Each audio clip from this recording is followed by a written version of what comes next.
Necesidad de un modelo político católico.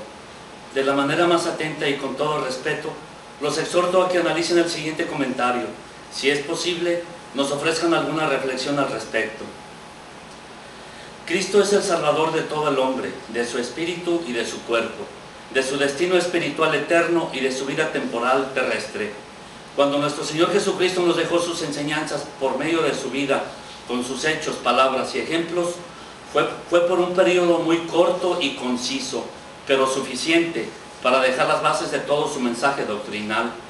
Realmente no fue necesario ponerse a escribir constituciones, códigos, normas, estatutos, reglamentos, ni tampoco modelos religiosos, políticos, económicos o sociales.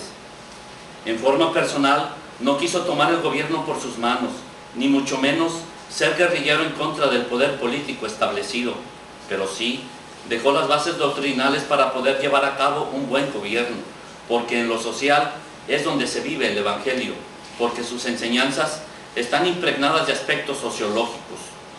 En el transcurso de la historia de la Iglesia, desde los primeros apóstoles y discípulos hasta nuestros días, se ha tratado de hacer vida a su Evangelio.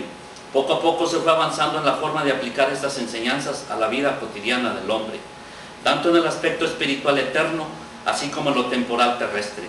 Y se puede decir que ha sido un camino difícil y arduo, con experiencias de toda índole, grandes logros y grandes fracasos, tanto en lo espiritual como en lo terreno, tanto a nivel personal como comunitario. Pero en base a estas experiencias e ingenio humano y con la presencia real del mismo Señor Jesucristo en nuestra Iglesia, han surgido diferentes y muy variadas formas de asociarse para vivir sus enseñanzas. Principalmente en el aspecto espiritual eterno, en donde encontramos en el transcurso de la historia y de acuerdo a cada época y tipo de vida, una serie de diversas congregaciones con sus constituciones, reglas y estatutos bien definidos, así como también en la Iglesia Universal existen dogmas, constituciones, códigos, reglamentos y catecismo que de la forma más segura se ha trazado el camino y gobierno interno de la Iglesia. Se puede decir que en este aspecto se ha avanzado mucho. Pero en el aspecto temporal terrestre, con el Evangelio, la doctrina social cristiana y el catecismo, no se ha podido lograr ofrecer una propuesta política, social y económica bien definida, por lo que es importante profundizar más en este aspecto, tratando de reconocer y aceptar la realidad religiosa de la sociedad, de no relegarla a la vida privada, porque las religiones tienen una dimensión social que no puede ser negada. Y los políticos no deben de temer el poder espiritual que tiene la jerarquía de la Iglesia Católica, porque no pretende tener el poder político, ni pide privilegios o posiciones de ventaja social o económica, sino que a ejemplo de nuestro Señor Jesucristo, que pasó haciendo el bien y curando a todos, es su norma suprema de conducta en medio de la sociedad.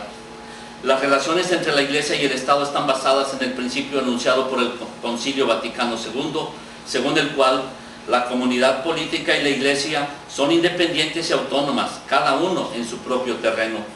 Ambas, sin embargo, aunque su función es diferente, están al servicio social del hombre, pero con una natural separación en sus realidades, porque se rigen según sus propias normas.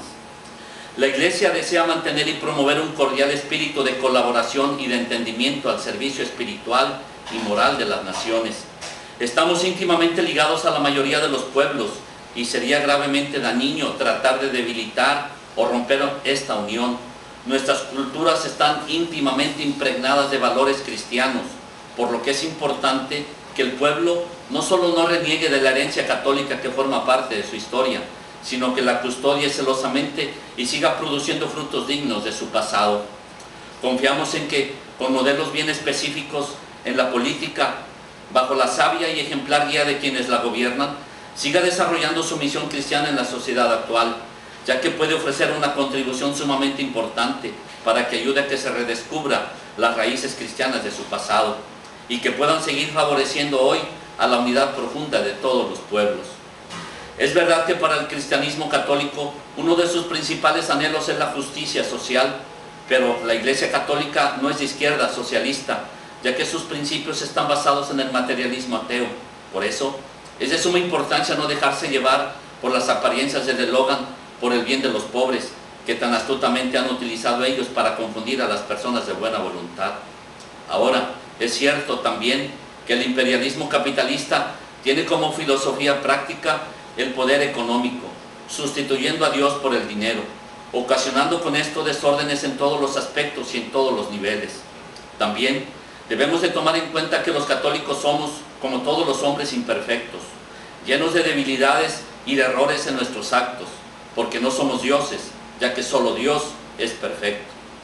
Según muchas opiniones, en el transcurso de la historia, han actuado en política algunos católicos y han quedado mal, pero han sido errores muy personales, como individuos débiles y limitados que somos. Algunos solo se fijan en algún aspecto negativo de algún mal comportamiento, como sucede en la actualidad. Si algún sacerdote obra mal, no por eso vamos a decir que la Iglesia está enseñando a sus fieles a que se porten mal.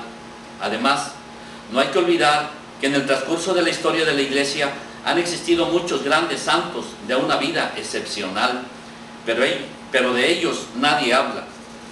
Gobernantes que han dado su vida por su pueblo, por la justicia social, por la fraternidad y solidaridad con los que menos tienen.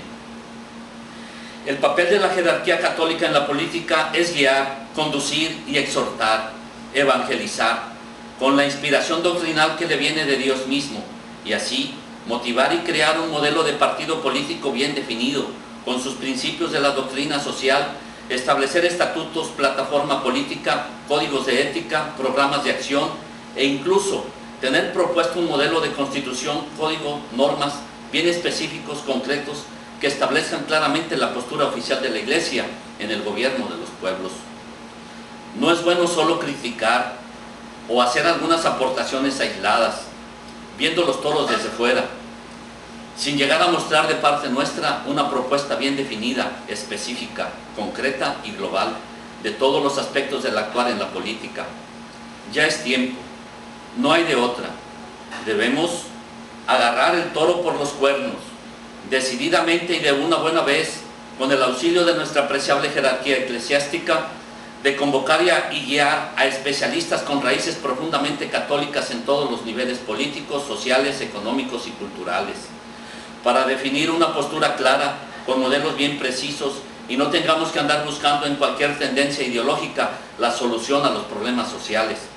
Ni tampoco, cuando tengamos que elegir a nuestros gobernantes, nos conformemos por optar por algún partido, según nosotros, el menos peligroso. Existe, pues, la imperiosa necesidad de que ya tengamos la propuesta de un partido político dirigido por las enseñanzas expresas de nuestra Santa Madre, la Iglesia Católica. Y quiero recalcar esto: dirigido por las enseñanzas de nuestra Santa Madre, la Iglesia Católica. Nada más. No quiero decir que la jerarquía católica deba de tomar el poder político. No. Simplemente que convoque y guíe y ayude a formar un criterio completo sobre el actuar en la política y gobierno de los pueblos, para que en todos los ambientes que vive el católico no quede desamparado a las corrientes políticas existentes. No es tarea fácil, y precisamente por esto, porque no es fácil, no se ha podido lograr, pero ya es tiempo de que de una buena vez se dé el primer paso decididamente para lograrlo. En lo social se vive el Evangelio. Lo social es de suma importancia para la Iglesia Católica.